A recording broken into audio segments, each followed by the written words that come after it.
Now students, as per the NCERT, the next example explained are the plants which are able to resist the nematodes or which are able to resist the pests. But because this concept is bigger, in the next class I will discuss. So let's understand some of the few examples which are though not in the NCERT but increases your knowledge regarding how biotechnology can cause a lot of benefit to the post-harvest loss, because we all know there are some fruits which undergo ripening very fast. So if genetically modified plants are created, we can easily delay the fruit ripening also. So the first example, or you can say the first commercially grown genetically modified food which was made available or which was given license to be produced for human consumption was the tomato.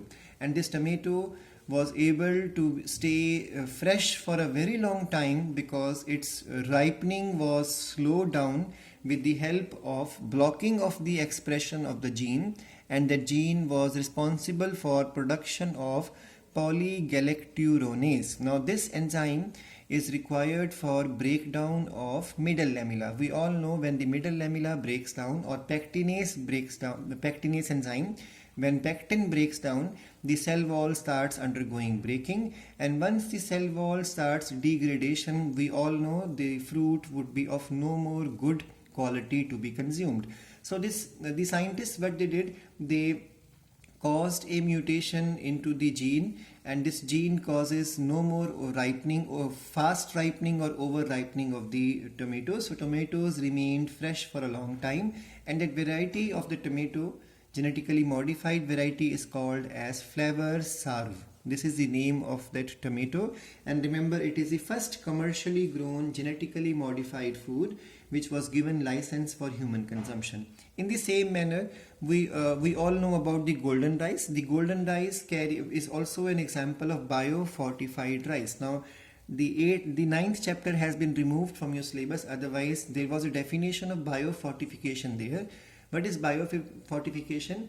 When you increase the nutrient quantity as well as quality of the nutrients in the living organisms, or you can say the plants or crops in this context. So when you modify the genes of the crops, and then the crops become better in providing us nutrition, better quality and quantity of nutrients, you call such type of crops as biofortified crops. So scientists have created a biofortified rice which is called as golden rice, which has a higher content of vitamin A. Actually it is the pro-vitamin A, because vitamin A, we all know, comes from beta carotene.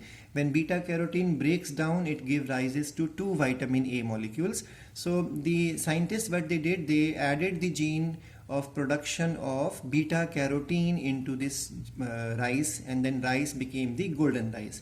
So in the same manner, we can even learn that there are diagnostic and therapeutic proteins which are available. So from the leaves of tobacco, because tobacco is one of the industrial or commercially based plant, we all grow tobacco for its leaves.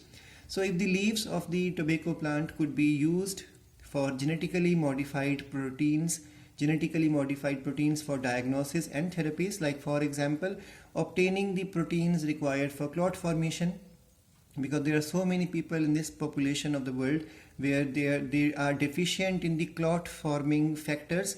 So if these clot factors, or you can say the blood clotting factors, which are also the proteins found in the blood, if they can be synthesized in the leaves or tomato or of the tobacco, tubers of potato, or in the stem of the sugarcane, so such type of plants can easily be used for obtaining the blood proteins or the plasma proteins, and then we have the hormones and antibiotics. So such type of medically important products can be obtained from these plants.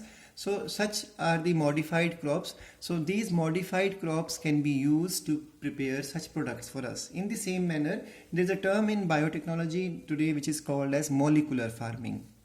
Now what is molecular farming? When you use a plant, generally a crop plant or an animal, Now, why do we use them? Because see, there is a concept that we use microorganism. The other method is to use a macroorganism. So there can be a plant, we are growing that crop not for the food but for the biomolecules. So in that case it would be called as the molecular farming. So molecular farming is possible. Even in the same manner, we know dairy farms are there. So if we can modify the cow or we can modify the sheep, and then through their milk we can obtain those molecules of interest, or otherwise we can have the poultry farms. Now in poultry we use the meat.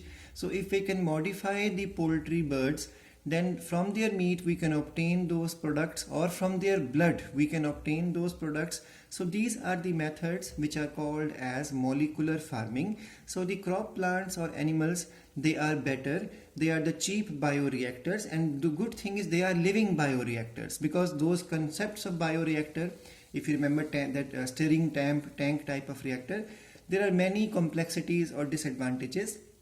So it is better to use genetically modified plants or animals as living, cheap bioreactor to synthesize important proteins for us. And we all know from plants we can obtain these products from their leaves or from their tubers or fruits or otherwise seeds. And in the same manner, from the animals we can obtain these proteins from their urine or from their milk or otherwise from their blood. So thus biotechnology help a lot in obtaining the products which are important in medical science for diagnosis as well as for the therapy or treatment of some disease. So this is how plants have been modified for molecular farming. There are some advantages and disadvantages also we'll be learning in the next class.